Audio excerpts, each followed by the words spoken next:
खास बातचीत में पीएम मोदी पर दिए राहुल गांधी और भारत अमेरिका डील पर क्या कुछ कहा है, सुनाते हैं आपको। देश के विजनरी और इनोवेटिव सोच रखने वाले नेता केंद्रीय मंत्री नितिन गडकरी जी हमारे साथ जुड़ चुके हैं। नितिन जी, आप खुद विदर्भ से आते हैं, लेकिन जब भी पहले विदर्भ का जब नाम आता था तो किसानों की आत्महत्या याद आती थी, लेकिन तब से अब में कई सारे बदलाव आए हैं। ये कौन से ऐसे बड़े बदलाव हुए हैं और आपने जो नया आइडिया दिया, आपकी क्या आप ही का विजन आया है एडवांटेज विदर्भा, क्या सोचे इसके? देखिए, विदर्भ में एक समय 10,000 किसानों ने आत्महत्या की। ये हमारे लिए अच्छी बात नहीं थी। तब हमने विचार किया कि क्या करने से ये रुक सकती है। तो विदर्भ के विकास के क्षेत्र का अध्ययन करके हमने एक विजन बनाई। Sports, culture, education, health services, trade, business, industry, agriculture, और उसमें सब क्षेत्रों में हमने काम शुरू किया।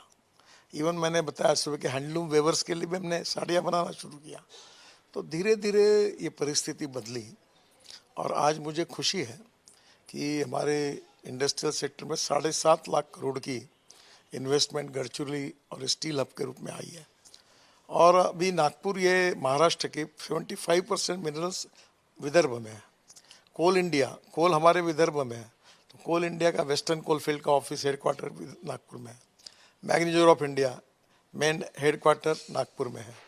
अब स्टील का भी, स्टील जो है वो 65 ग्रेड का है और हमारे देश में सब जगह 55 ग्रेड है। तो 65 ग्रेड का स्टील ये विश्व का सबसे अच्छे क्वालिटी का स्टील है। अब इसको हम लोग और एम्पल क्वांटिटी पे अवेलेबल है। तो आने वाले समय में 7.5 लाख करोड़ की इन्वेस्टमेंट आई है। स्टील के अलग अलग अलॉयज भी बनेंगे। हमारा उद्देश्य है विदर्भ में रोजगार निर्माण हो, to create more jobs and more employment potential, ये हमारा मिशन है। और निश्चित रूप से अभी महिंद्रा का भी बहुत बड़ा 10,000 करोड़ का यूनिट आ रहा है।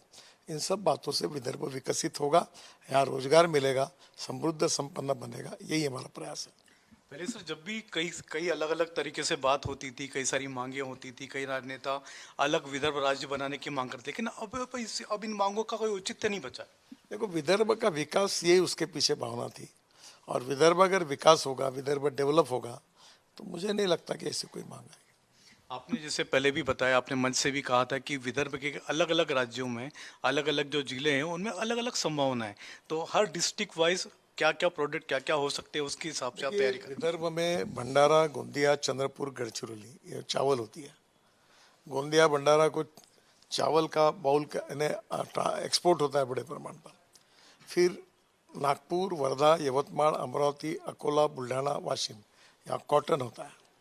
और फिर विदर्भ में ऑरेंज होता है। नागपुर को ऑरेंज सिटी कहा जाता है। नागपुर को 0 माइल है, वो लॉजिस्टिक कैपिटल बना है।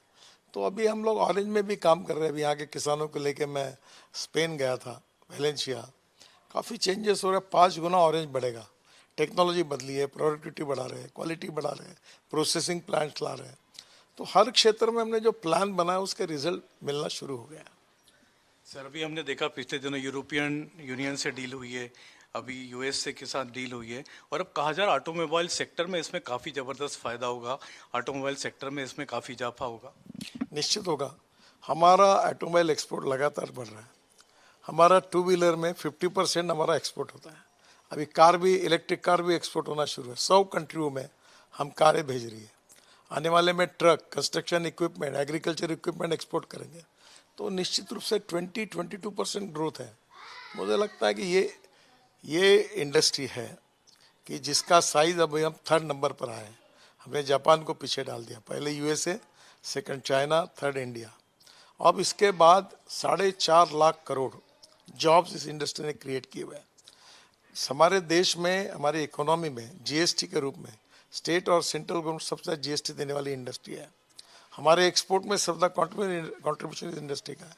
तो मुझे लगता है कि निश्चित रूप से आने वाले समय में आत्मनिर्भर भारत और एक 3rd लार्जेस्ट अर्थव्यवस्था, $5 ट्रिलियन की इकोनॉमी बनने में इसकी बहुत महत्वपूर्ण भूमिका है। और वो प्रधानमंत्री जी का ये मिशन भी है और निश्चित रूप से हम पूरा करेंगे। सर, पहली बार देश में ऐसा हुआ कि नेता प्रतिपक्ष प्रधानमंत्री नरेंद्र मोदी को कॉम्प्रोमाइज पीएम बोलते हैं। सत्ता पक्ष, विपक्ष के कई सारे सांसद प्रधानमंत्री को फोर्सफुली हाउस पे जाने से रुकने की कोशिश करते हैं, क्या कहेंगे सर? नहीं, मुझे कुछ कहना नहीं। देखिए, अल्टीमेटली विरोध करने की एक मर्यादा होती है, इस बात का विपक्ष ने भी आत्मपरीक्षण करना चाहिए। ये तो नितिन गडकरी साहब, जिनका कहना है कि ऑटोमोबाइल सेक्टर में जबरदस्त इजाफा होगा।